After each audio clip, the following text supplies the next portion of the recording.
Assalamualaikum warahmatullahi wabarakatuh.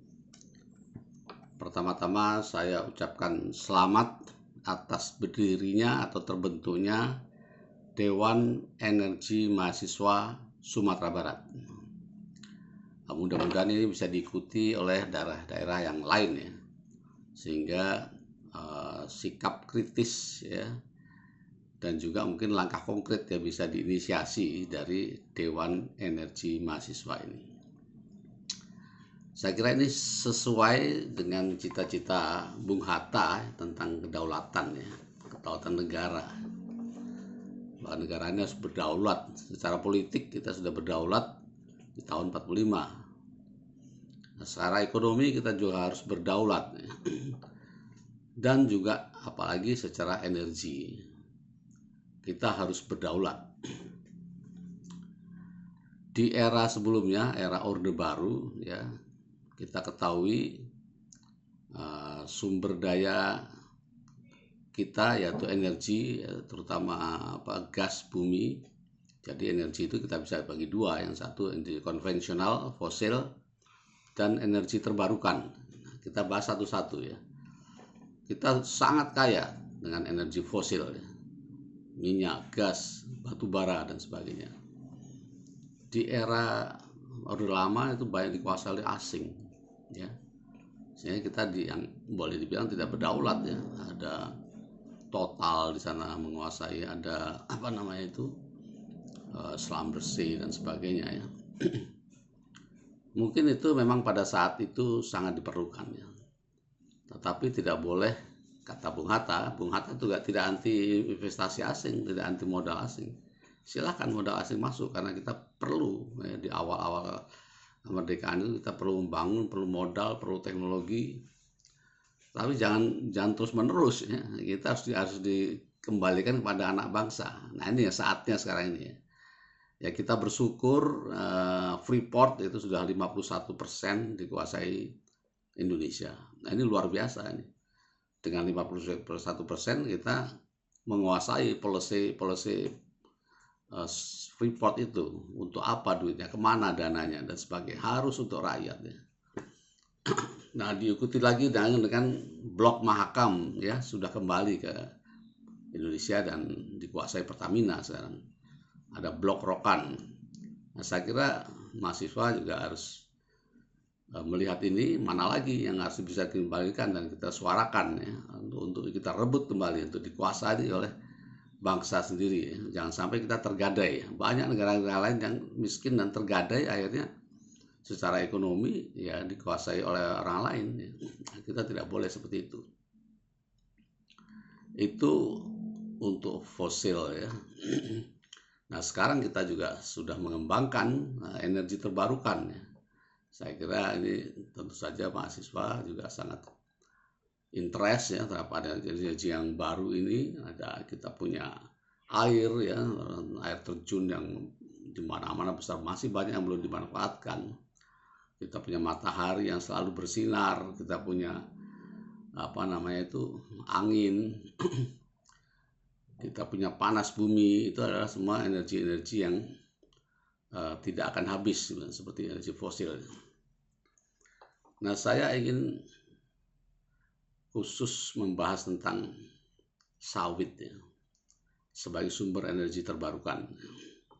Pemerintahan kita, Pak Prabowo, sangat menyadari itu, bahwa kekuatan kita itu salah satunya adalah sawit, karena kita produksi CPO atau punya lahan sawit yang terbesar di dunia, dan dunia itu takut dengan sawit kita, itu katanya Pak Prabowo ya. Nah sekarang masalahnya bagaimana sawit itu betul-betul membuat kita berdaulat dan mensejahterakan rakyat, supaya cita-citanya Bung Hatta ya. Jadi saat ini memang betul sawit itu kekuatan ekonomi, tetapi masih dikuasai oleh konglomerat ya. Ya negara PTPN itu hanya berapa persen ya. Sebagian besar ya pekebun-pekebun besar itu adalah konglomerat, baik nasional maupun asing ya, Malaysia dan sebagainya.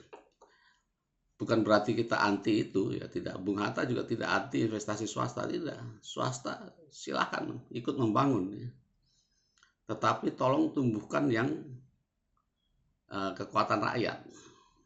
Nah, di sini saya ingin menghasut ya, dalam tanda petik ya mahasiswa untuk bagaimana supaya, karena sawit ini bisa dipakai untuk biodiesel, ya, energi kan, untuk biodiesel kita bisa ikut membantu kedaulatan energi melalui biodiesel dari CPO sawit. Tapi kita harus berpikir juga bagaimana supaya ini mensejahterakan rakyat, terutama petani sawit. Sekarang petani sawit memang cukup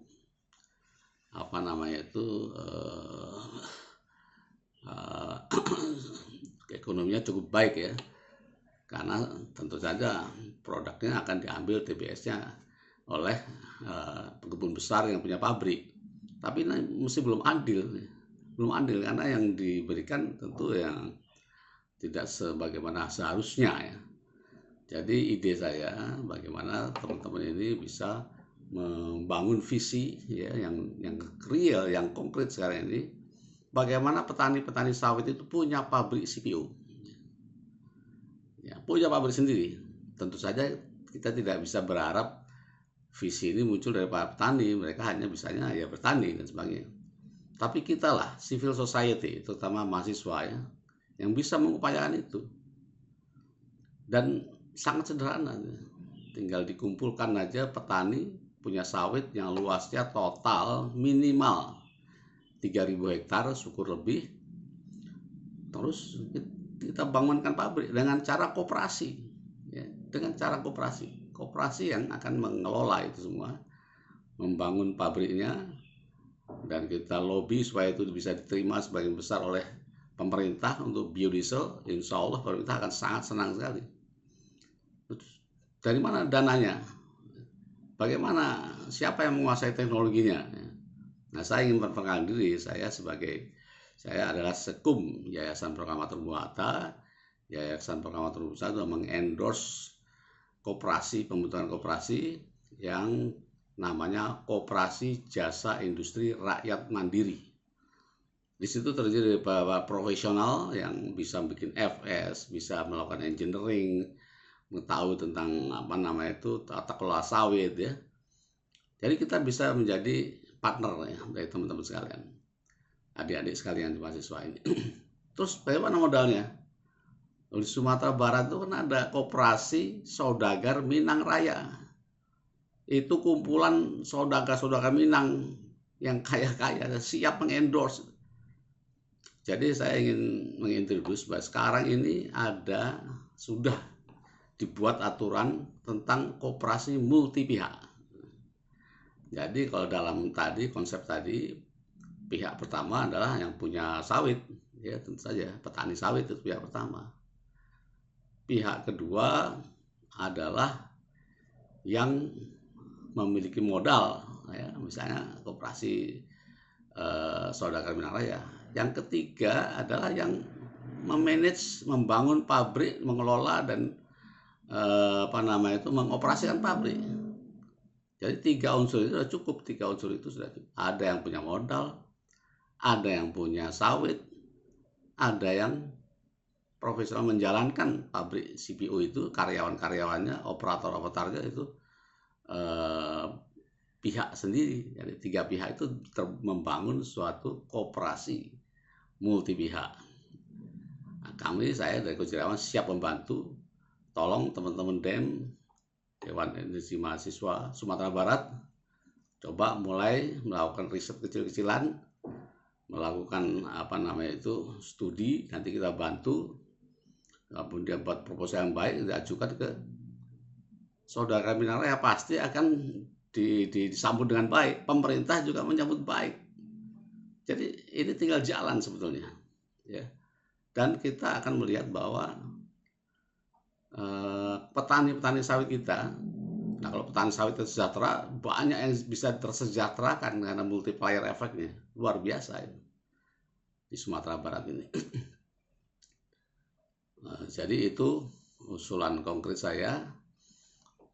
Kita tentu saja ini sekaligus juga membuktikan bahwa koperasi itu bukan simpan pinjam saja, dan juga bukan jualan fotokopi. Dan selama ini kan image koperasi itu punya kedai, punya warung, atau juga punya toko-toko kebutuhan mahasiswa, itu koperasi mahasiswa. Ya itu bagus gitu kan. Tapi mari kita kembangkan koperasi itu bisa menjadi besar, banyak. Dan kita jauh tertinggal. Koperasi di Skandinavia itu ekonomi negaranya mayoritas oleh koperasi. 80% rakyatnya itu anggota koperasi. Nah, kita masih tertinggal. Itulah dengan dimulai dengan DEM ini, mudah-mudahan koperasi kita bangkit ya. Dan bisa diikuti oleh kebangkitan lain, sehingga cita-cita Bung Hatta di mana koperasi itu menjadi soko guru perekonomian. Kenapa Bung Hatta sangat eager menjadikan koperasi soko guru perekonomian bangsa? Karena koperasi itu mensejahterakan anggota, bukan seperti PT yang hanya mensejahterakan pemegang saham yang segelintir. Anggota itu ya jumlahnya kan banyak sekali. Koperasi tidak cari untung. Koperasi fungsinya mensejahterakan. Ya, kalau tadi ada koperasi kita ya, bangun petani sawit, ya petani sawit itu sejahtera. Operator pabrik sejahtera. Investor mendapat keuntungan juga secara proporsional. Bagaimana pembagiannya ya kita atur secara demokratis. Ya. Makanya disebut koperasi itu adalah demokrasi ekonomi. Ya. Anggota lah yang punya otoritas, ya, punya kekuasaan untuk mengatur semuanya. Dengan cara yang adil, tentu saja semua akan bisa menerima. Saya kira itu, saya ucapkan sekali lagi selamat. Saya dari Koperasi Jasa Industri Rakyat Mandiri siap untuk bekerja sama, berkolaborasi. Mari kita bangun kedaulatan energi, baik energi terbarukan, baik energi konvensional. Mari kita bangun sikap kritis dan mari kita berbuat secara konkret. Secara konkret, sangat mungkin ya. Karena mahasiswa jiwa muda, semangatnya tinggi, kemudian masih mobile kemana-mana, ingin berbuat. Mari kita berbuat sesuatu yang real untuk bangsa dan negara. Mudah-mudahan bisa dicontoh oleh tempat-tempat lain. Terima kasih. Assalamualaikum warahmatullahi wabarakatuh.